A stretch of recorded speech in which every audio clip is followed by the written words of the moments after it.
할렐루야. 오늘 지난주에 이어서 두 번째 표적의 말씀 함께 나누도록 하겠습니다. 예수님을 믿고 따르는 자들을 일컬어서 크리스천 또는 그리스도인이라고 합니다. 그런데 이 크리스천을 가리키는 또 다른 표현이 있습니다. 바로 믿는 사람입니다. 믿는 사람.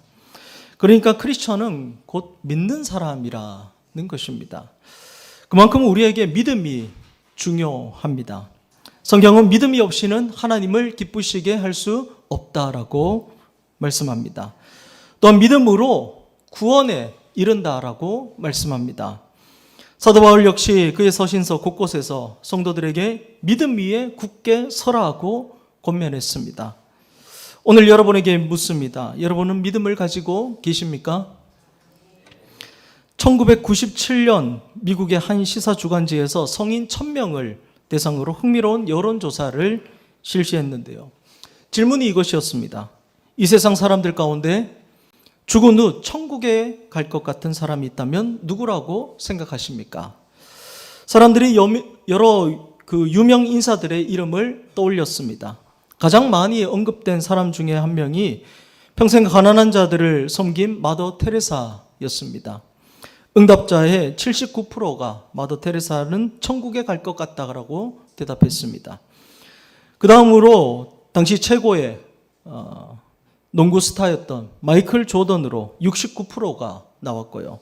뒤를 이어서 영국의 다이애나 왕세자가 60%의 응답을 받았습니다. 그런데 이 조사의 진짜 흥미로운 점은 마더 테레사가 1등이 아니었다라는 것입니다. 마더 테레사보다 더 높은 지지를 받은 사람이 있었는데 무려 87%의 사람들에게 저 사람은 천국 갈 것 같다라는 평가를 받은 사람입니다.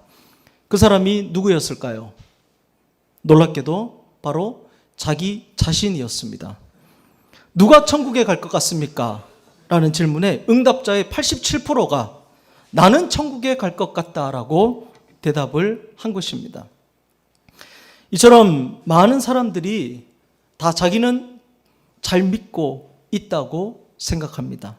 천국 가는데 문제가 없다라고 생각합니다.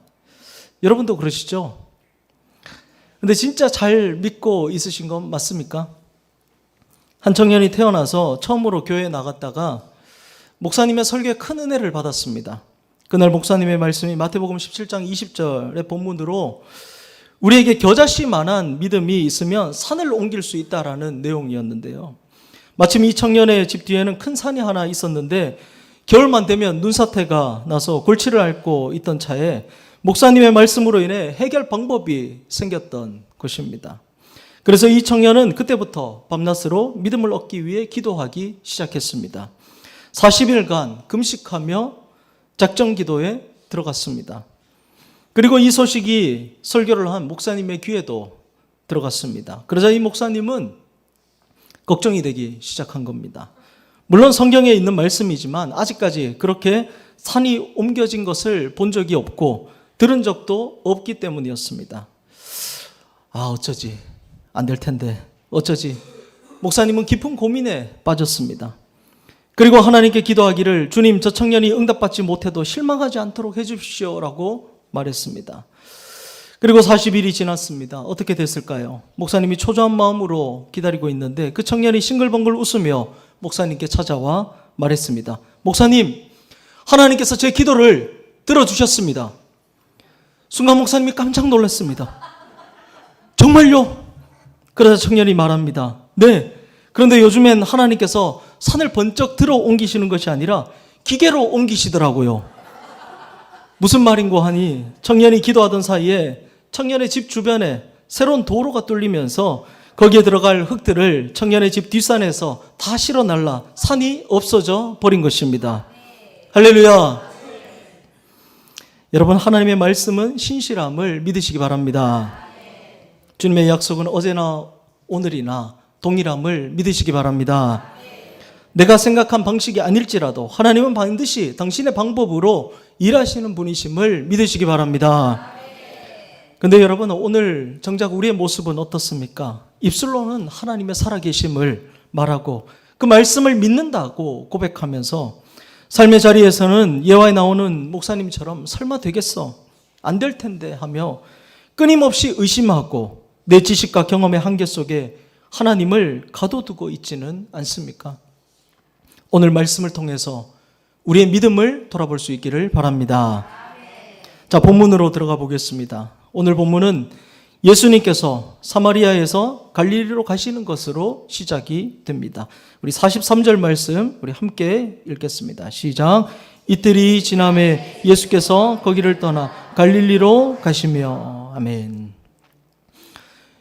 요한복음 4장에서 예수님께서 사마리아 한 여인에게 복음을 전했고 그녀를 통해서 많은 사람들이 예수를 믿었습니다.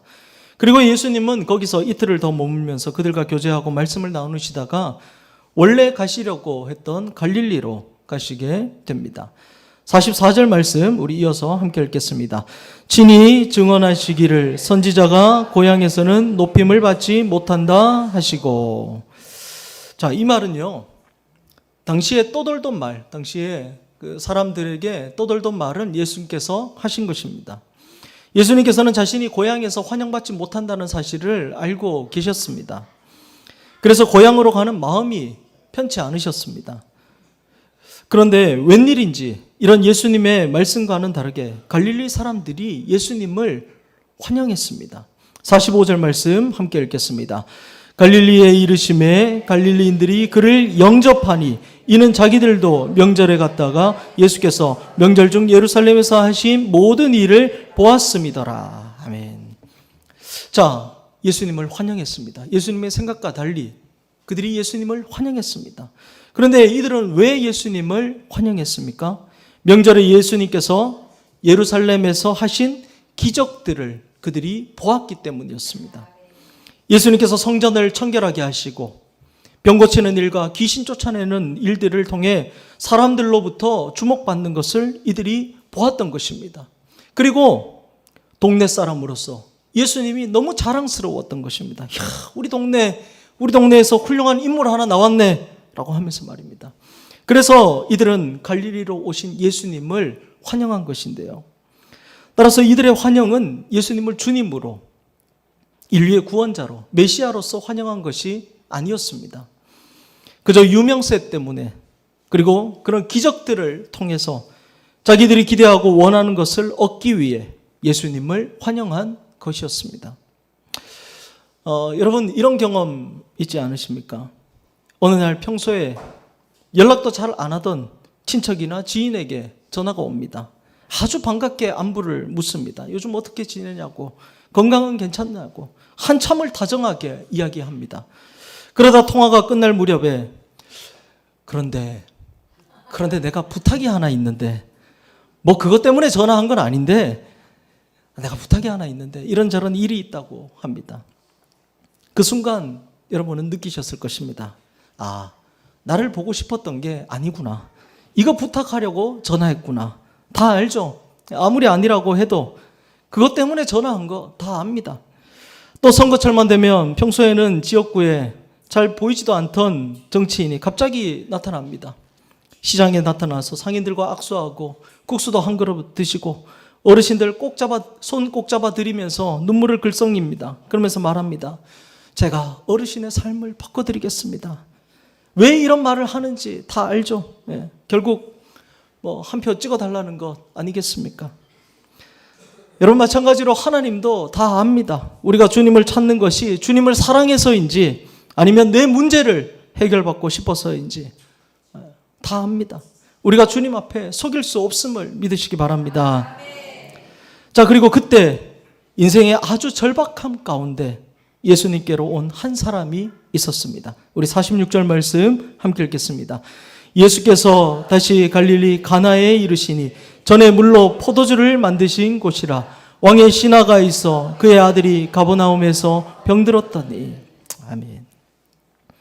자, 왕의 신하라고 나오는 이 사람은요, 당시 갈릴리에서 그 분봉왕이었던 헤롯 안티파스의 그 신하였는데, 원어의 뜻을 보면 이 사람은 신하 중에서도 아주 높은 직책을 가지고 있던 사람이었음을 알 수 있습니다. 아주 높은 직책에 있던 신하였습니다. 그럼에도 불구하고 자식 앞에서는 그저 한없이 작아진 부모일 수밖에 없었습니다. 그가 살고 있던 그 갈릴리에서 가나까지 거리로 32km 정도 되는 먼 곳인데 그 먼 곳을 종들을 시킬 수도 있었을 텐데 직접 달려온 것입니다. 근데 부모라면 다 공감할 부분이라고 생각합니다. 내 자식이 지금 죽게 생겼는데 누구한테 시키고 부탁하고 이렇게 할 수 있습니까? 마냥 그렇게 기다릴 부모가 어디 있습니까? 내 자식이 아픈데, 내 자식이 지금 죽게 생겼는데 당장이라도 뛰어가지 않겠습니까? 여러분 어렸을 때 자녀들이 열나고 어디 부딪히고 해서 다치고 넘어지고 해서 어디가 깨지고 부러지기라도 하면 들거나 업거나 해서 병원 가시고 했던 그런 경험들 있지 않으십니까? 차가 없으면 택시라도 잡아서 타고 응급실로 막 뛰어가곤 했잖아요. 오래되어서 기억이 잘 안 나십니까? 저희 애들은 어렸을 때 하나는 누가 자기를 만지는 걸 너무 싫어해서 그냥 막 이렇게 뿌리치다가 팔이 맨날 빠졌고, 또 하나는 이 몸의 무게 중심이 잘못됐나 맨날 넘어지면 이마가 깨져가지고 뒤로 넘어져도 이마가 깨지고 옆으로 넘어져도 이마가 깨지고, 그래서 하나는 팔 덜렁덜렁 거리면서 아빠, 하나는 이마에 혹 하나 붙이고 엄마. 그래서 애들을 정말 업고 뛰고 안고 뛰고 참 많이 했습니다. 참 별난 애들이었는데 지금은 어찌나 저렇게 얌전한 척을 하고 앉아 있는지. 여튼 자식 아픈데 가만히 있을 부모가 어디 있습니까? 본문의 왕이 신하도 그런 절박한 마음으로 예수님을 찾아온 것입니다. 그리고 여러분, 때때로 하나님께서는 이런 고난을 통해서 우리를 부르십니다. 만약 아이가 아프지 않았다면, 자녀가 아프지 않았다면 왕의 신하가 예수님을 찾아왔을까요? 아니요, 그렇지 않았을 것입니다. 문제가 생겼고 아들이 죽을 병에 걸리는 고통이 있었기 때문에 그는 예수님을 찾은 것입니다. 마가복음 5장에 이와 비슷한 사람이 한 명 나오는데요. 누구냐면 바로 야이로라는 사람입니다. 야이로. 이 사람도 자기의 딸이 죽게 되어서 예수님을 찾아와서 간곡하게 부탁하는데요. 근데 거기 보면 이 사람의 직업이 슬쩍 언급되어 있습니다. 뭐냐면요, 회당장이라고 나옵니다. 회당장. 회당장, 무슨 직업입니까? 회당을 책임지는 사람입니다. 회당에 머물면서 재반 사물을 다 관리하는 그 책임을 갖고 있는 사람입니다. 그러면 이 사람은요, 예수님께서 안식일에 회당에 들어가셨을 때 예수님을 몇 번이고 봤을 사람입니다. 예수님께서 회당에서 귀신을 쫓아내고 또 손마른 자를 고쳐내고 하는 모습을 봤을 사람이라는 것입니다. 그런데 그때는 이 사람이 예수님께로 나오지 않았습니다. 그냥 구경꾼으로, 아니면 안식일에 손마른 자를 고친다고 예수님을 비판하던 그 무리들 가운데 있었을지도 모릅니다. 그랬던 사람이 자기에게 문제가 생기니까, 자기 딸이 죽을 것 같으니까 예수님을 찾아와서 그 발 앞에 엎드린 것입니다. 그런데 여러분, 야이로만 그렇습니까? 오늘 왕의 신하만 그렇습니까? 우리도 그렇잖아요. 인생에 아무 문제가 없었으면 주님을 찾지 않았을 사람들 오늘 우리 가운데에도 많을 것입니다. 인생에 문제가 없으면 기도하러 주님을 찾지 않을 사람들 많을 것입니다. 여러분, 우리의 삶이 형통하고 평안할 때 기도가 잘 되십니까? 아니면 문제가 있을 때 기도가 잘 되십니까? 솔직히 문제가 있을 때 더 주님께 나오고 더 간절히 부르짖지 않습니까? 그래서 우리를 사랑하시는 주님께서 우리에게 문제를 허락하시는 것입니다. 우리나라 과학기술부 장관을 지내신 정근모 씨라고 혹시 아십니까? 이분의 별명이 1등이었다고 합니다. 1등. 평생 1등만 했기 때문에 별명이 1등이라고 합니다. 1등. 그런데 그 1등으로는 그가 하나님을 만날 수 없었는데 그 아들이 불치병에 걸렸습니다. 그래서 그 아들 때문에 하나님 앞에 그가 나아가게 됐는데요. 그리고 나서 후에 그가 이렇게 고백했습니다. 나는 1등으로는 주님께 돌아올 수 없었으나 내 힘으로 어쩔 수 없는 고난 앞에 드디어 내가 하나님을 찾게 되었다. 지금은 이분이 장로님이 되셨습니다. 그렇습니다. 여러분, 고난은 하나님께서 우리를 부르시는 방법입니다. 오늘 본문의 왕이 신하도 그래서 문제 앞에, 주님 앞에 나왔는데요. 그리고 예수님께 부탁합니다. 우리 47절 말씀 함께 읽겠습니다. 시작.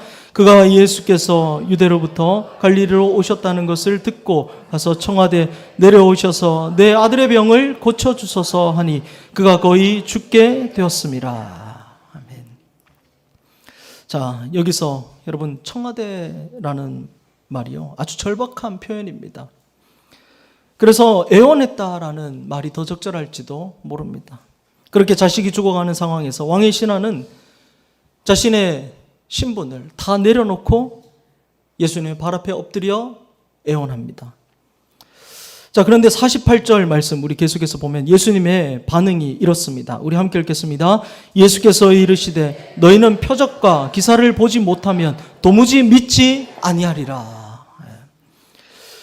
지금 너무 가슴이 아프고 한시가 급해서 찾아온 사람에게 그게 무슨 뚱딴지 같은 소리입니까? 예수님께서 마치 그의 마음을 몰라주고 아주 냉정하고 차갑고 매몰차게 말씀하시는 것처럼 보입니다. 때때로 우리가 문제를 가지고 주님 앞에 나와 기도할 때 응답이 더디거나 주님께서 전혀 내 생각과 다르게 응답하시고 나를 이끌어 가실 때 우리가 주님을 오해하면서 이런 말 많이 하지 않습니까? 주님, 왜 이렇게 내 마음 몰라주십니까? 왜 이렇게 내 마음 몰라주십니까? 그런데 여러분, 주님께서 내 마음을 몰라주시는 게 아니고요, 내가 주님의 마음을 모르는 것입니다. 내가 주님의 뜻을 알지 못해서 오해하는 것입니다. 여러분, 예수님께서 이전에도 이처럼 차갑게 말씀하신 적이 있었습니다. 언제입니까? 바로 지난주에 오늘 본문의 장소와 같은 장소죠. 가나에서 혼인잔치가 있을 때 포도주가 떨어진 상황에서 그의 어머니 마리아가 예수님께 포도주가 떨어졌다고 하니까 예수님께서 뭐라고 말씀하셨습니까? 그것이 나와 무슨 상관이 있나이까? 아주 냉정하게 말씀하셨죠.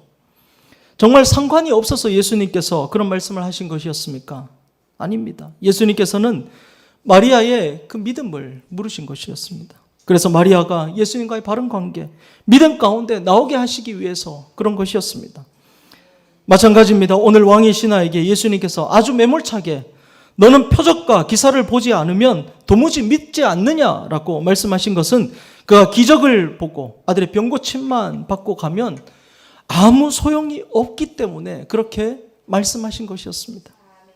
그게 다 무슨 소용이 있습니까? 그저 눈앞에 문제를 예수님께서 짠하고 기적을 베푸셔서 해결받는 게 그의 인생에 그리 중요한 것이 아니기 때문에 그렇게 말씀하신 것입니다. 물론 지금 당장은 아들이 병고침 받는 게 중요할 수 있습니다. 하지만 그의 인생에서 그보다 더 중요한 것이 있기 때문에 참된 믿음으로 예수님께서 그를 지금 인도하고 계신 것입니다. 또 이 말씀은 왕의 신하뿐만이 아니라 그 자리에 예수님의 기적을 보기 위해서 모였던 갈릴리 사람들에게 하신 말씀이기도 합니다. 너희가 기적을 보려고 너희가 원하는 것을 얻기 위해서 나를 환영하는 것 아무 소용없다. 그래서 여기 모인 것 소용없다. 믿음을 가져라 라고 말씀하신 것입니다. 사랑하는 성도 여러분, 오늘 여러분도 혹 어떤 문제를 가지고 이 자리에 나오셨습니까? 육신의 질병의 문제, 풀리지 않는 삶의 고난의 문제, 자녀의 문제, 가정의 문제, 직장의 문제, 취업의 문제. 그런데 여러분, 그 문제보다 더 중요한 것이 있습니다. 바로 여러분의 믿음입니다. 할렐루야. 주님께서는 여러분이 그 문제를 해결받으려고 하기보다 먼저 믿음 가지기를 원하십니다. 아멘. 어떤 믿음입니까? 우리 50절 말씀 함께 읽겠습니다. 시작. 예수께서 이르시되 가라 내 아들이 살아있다 하시니 그 사람이 예수께서 하신 말씀을 믿고 가더니. 아멘. 어떤 믿음입니까? 먼저는 예수 그리스도를 믿는 것입니다. 할렐루야. 아멘. 여러분, 믿음은요, 예수 그리스도를 믿는 것입니다. 우리 신앙의 본질은 기적을 경험하는 데 있지 않습니다. 예수 믿으면 다 해결된다, 이게 아닙니다. 우리 신앙의 본질은 예수님을 아는 데 있습니다. 우리는 종종 하나님이 주시는 선물에만 관심을 가집니다. 하지만 하나님께서는 선물보다 그 선물 주시는 예수님을 알기를 원하십니다. 병이 낫는 것이 중요합니다. 문제가 해결되는 것도 중요합니다. 형편이 나아지는 것도 중요합니다. 그러나 더 중요한 것은 예수님을 알고 그분을 믿는 것입니다. 예수님은 우리의 문제를 해결해 주시기 위해서 이 땅에 오신 분이 아닙니다. 죄와 사망 가운데 있던 우리를 십자가의 은혜로 구원하시기 위해 이 땅에 오신 구원자이십니다. 죽음을 이기고 부활하셔서 영원한 생명을 주시기 위해 이 땅에 오신 생명의 주관자이십니다. 지금도 우리의 삶을 붙드시고 우리를 선한 길로 인도하시는 참된 왕이신 분이십니다. 할렐루야. 오늘 예수 그리스도를 향한 믿음이 우리 가운데 있기를 바랍니다. 예수 그리스도를 온전히 신뢰하며 내 삶을 맡기는 그 믿음이 오늘 우리에게 있기를 간절히 축복합니다. 또 어떤 믿음입니까? 우리 50절 말씀 다시 한번 보겠습니다. 시작. 예수께서 이르시되 가라 내 아들이 살아있다 하시니 그 사람이 예수께서 하신 말씀을 믿고 가더니. 아멘. 믿음은요, 말씀을 신뢰하는 것입니다. 아멘. 참된 믿음은요, 주의 말씀을 신뢰하는 것입니다. 말씀을 믿는 것입니다. 로마서 10장 17절에 그러므로 믿음은 들음에서 나며 들음은 그리스도의 말씀으로 말미암았느니라. 아멘. 히브리서 11장 1절은 말씀합니다. 믿음은 바라는 것들의 실상이요 보이지 않는 것들의 증거니. 표적을 보고 기적을 보고 증거를 봐야 믿는 그것은 믿음이 아닙니다. 그것은 확인입니다. 여러분 신앙생활 하면서 자꾸 확인하려 하지 마시길 바랍니다.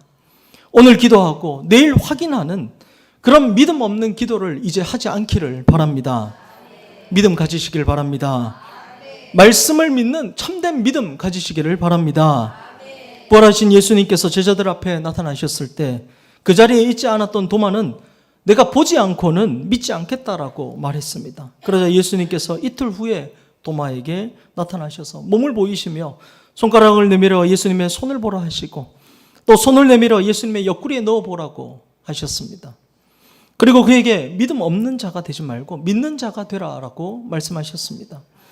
그래서 도마가 나의 주님이시여 나의 하나님이시니라고 예수님께 고백하니 그때 예수님께서 뭐라고 말씀하셨습니까? 요한복음 20장 29절 말씀입니다. 예수께서 이르시되 너는 나를 본고로 믿느냐 보지 못하고 믿는 자들은 복되도다 하시니라. 아멘. 진정한 믿음은요 보고 확인하는 것이 아니라 하나님의 말씀을 믿는 것입니다. 아멘. 마태복음 8장에 나오는 가버나움 백부장은 자신의 하인이 중풍병에 걸려 괴로워할 때 주님께 찾아가서 주여 말씀만 하옵소서 그러면 내 하인이 낫겠나이다 라고 하며 말씀을 믿었습니다.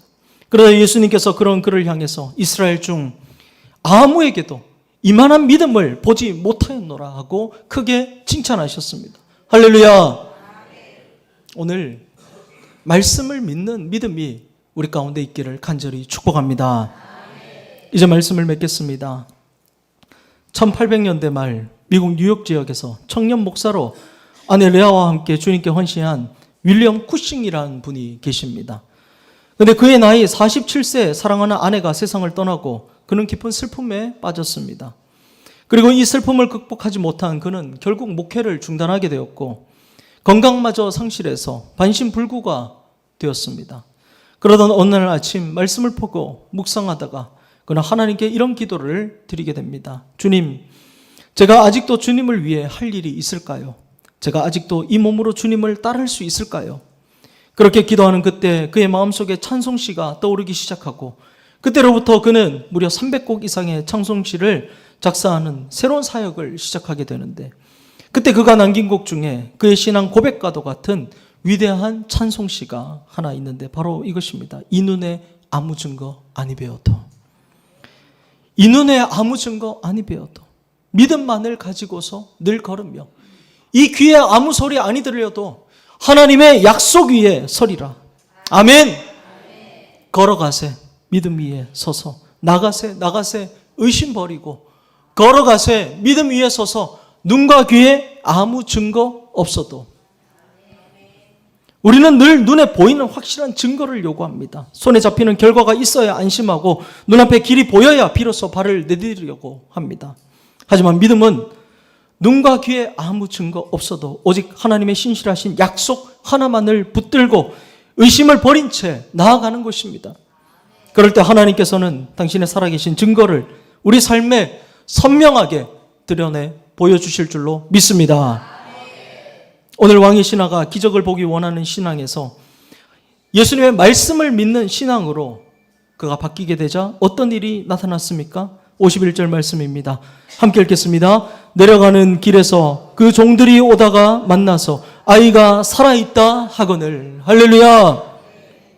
아들이 살아나는 기적을 보게 되었습니다. 여러분, 말씀 믿고 나아가면, 주님 말씀 붙들면 주님께서 우리 삶의 문제 다 해결해 주실 줄로 믿습니다. 또 53절입니다. 함께 읽겠습니다. 그의 아버지가 예수께서 내 아들이 살아있다 말씀하시 그때인 줄 알고 자기와 그 온 집안이 다 믿으니라. 아멘. 온 집안이 구원받는 축복을 경험하게 되었습니다. 예수님이 원하셨던 대로 왕의 신하와 온 가족이 기적이 아니라 예수님을 바라보는 그 믿음을 가지게 된 것입니다. 여러분, 이것이 말씀 믿고 가는 자의 삶에서 하나님께서 주시는 축복입니다. 오늘 이 믿음 가지시는 저와 여러분 되기를 바랍니다. 사랑하는 성도 여러분, 오늘도 삶의 어떤 기적을 바라며 이 자리에 나오셨습니까? 확실한 증거를 바라며 이 자리에 오셨습니까? 기적이 아니라 주님 바라보시기를 바랍니다. 문제만 바라보던 여러분의 시선을 들고 우리 주님, 우리 예수님 바라보실 수 있기를 바랍니다. 그리고 우리의 삶을 늘 한 걸음 한 걸음 인도하시는 주의 말씀 붙드시기를 바랍니다. 한 주간 이 믿음으로 승리하는 저와 여러분 되기를 주님의 이름으로 간절히 축원합니다. 우리 찬송가 545장 우리 함께 찬양하겠습니다.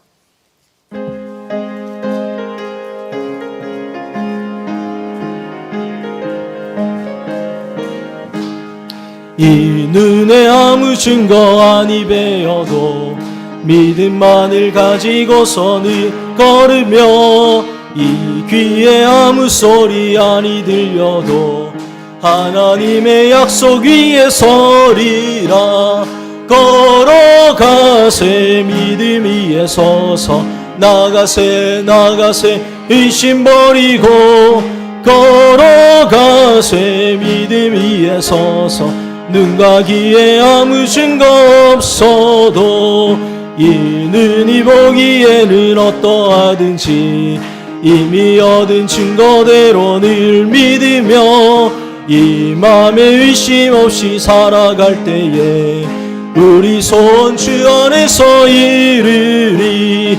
걸어가세 믿음 위에 서서 나가세 나가세 의심 버리고 걸어가세 믿음 위에 서서 눈과 귀에 아무 증거 없어도 주님의 거룩함을 두고 맹세하 주 하나님 아버지는 참 미쁘다.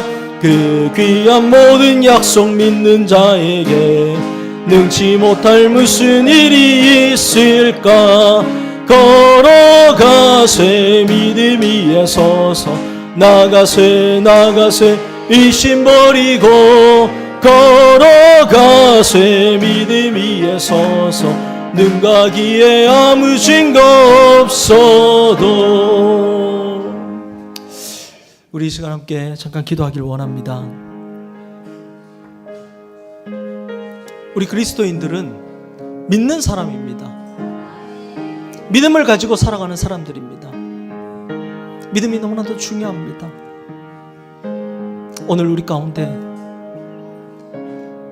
주님을 향한 참된 믿음이 있기를 우리 기도하며 나아가겠습니다. 오늘 기적만을 바라며 주님께로 찾아온 이들 가운데 그 왕의 신하에게 주님께서는 기적이 아니라 주님을 바라보라고 말씀하셨습니다. 오늘 우리가 이 자리에 나오는 것, 기도의 자리로 나아가는 것, 내 어떤 삶의 문제 해결을 위한 것이 아니라 주님을 바라보며 나아가기를 우리 기도하며 나아가겠습니다. 날마다 주님 앞에 나오면서도 어떤 내 삶의 문제가 해결되기를 바라는 그런 마음 가운데 우리가 주님을 찾는 인생이 아니라 우리의 구원자 되시고 우리의 삶의 주관자 되시고 우리의 삶을 날마다 인도하시는 그 주님을 바라보는 믿음이 우리 가운데 있기를 기도하며 나아가겠습니다. 주의 말씀 붙드는 믿음이 우리 가운데 있기를 기도합니다. 말씀으로 주님께서는 우리를 이끄십니다. 말씀으로 역사하십니다. 우리가 주님의 그 말씀을 붙들기를 기도하며 나아가겠습니다. 일어나는 어떤 현상이나 기적이 아니라 그것을 보고 믿는 믿음이 아니라 주님 말씀 신뢰하며 나아가는 그 믿음 오늘 우리 가운데 있기를 기도하며 나아가겠습니다. 우리가 주의 말씀 붙들고 나아갈 때 주님께서는 놀라운 역사를 우리 가운데 보여주실 것입니다. 이 믿음 가운데 살아가기를 우리 시간 함께 주여 한번 외치고 기도하며 나아가겠습니다. 주여 아버지 하나님 감사합니다. 오 주님 오늘 우리 가운데 귀한 은혜 말씀 주심에 감사를 드립니다. 아버지 하나님 오늘 아버지 하나님 우리 그리스도인들은 믿는 자들임을 아버지 하나님 고백합니다. 믿음을 가지며 살아가는 자들임을 주님 고백합니다. 하지만 주님 나의 믿음을 돌아봅니다. 내가 정말 진정으로 주님을 믿고 살았는지 아니면 주님께서 내 문제를 해결해 주시기 위해서 문제 해결을 받기 위해서 주님을 믿고 살았는지 내 자신을 주님 돌아보며 이 시간 주님 회개하며 나아갑니다.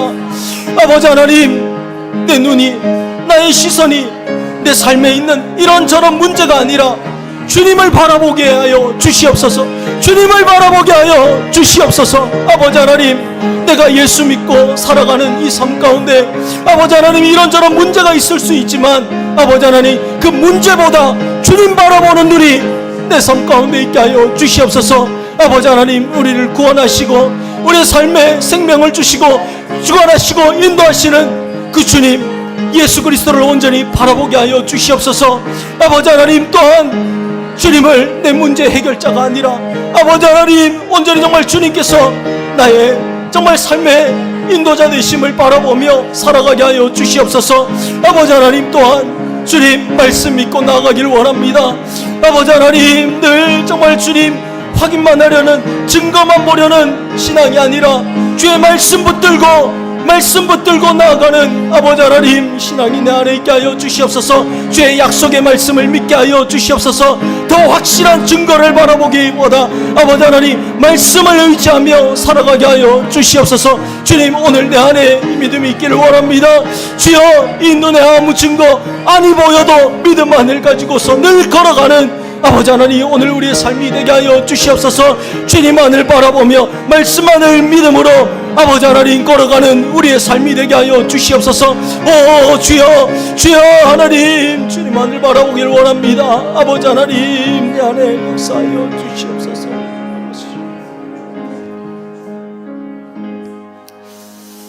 주님 감사합니다. 오늘도 귀한 은혜 말씀으로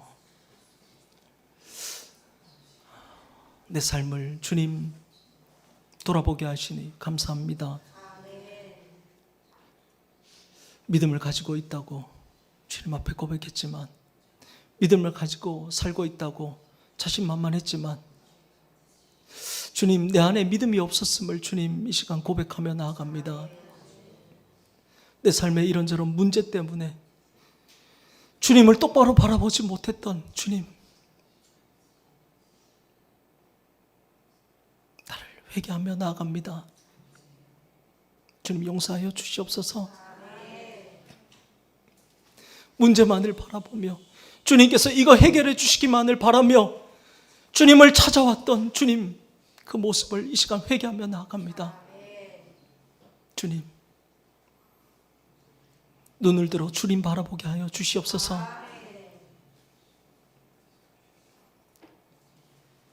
내 삶을 구원해 주시고 생명의 길로 인도하시고 날마다 삶 가운데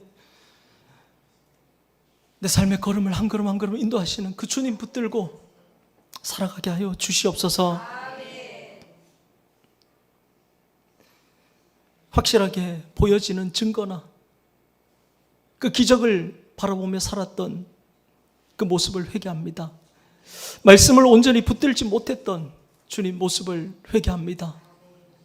주님 용서하여 주시옵소서. 주의 말씀은 신실하시고 오늘도 주님께서 말씀을 통해서 역사하심을 믿음으로 살아가게 하여 주시옵소서. 말씀을 온전히 붙드는 믿음이 오늘 내 안에 있게 하여 주시옵소서. 주님은 오늘도 믿음 가진 우리를 선한 길로 인도하심을 믿습니다. 그 주님 더욱 신뢰하며 살아가게 하여 주시옵소서. 이제는 우리 주 예수 그리스도의 은혜와 우리 하나님 아버지의 크신 사랑하심과 성령님의 교통하심이 오늘 말씀을 붙들고 또 결단하고 나아가는 우리 모든 권속들 가운데 영원토록 함께 하시기를 간절히 축원하옵나이다. 아멘.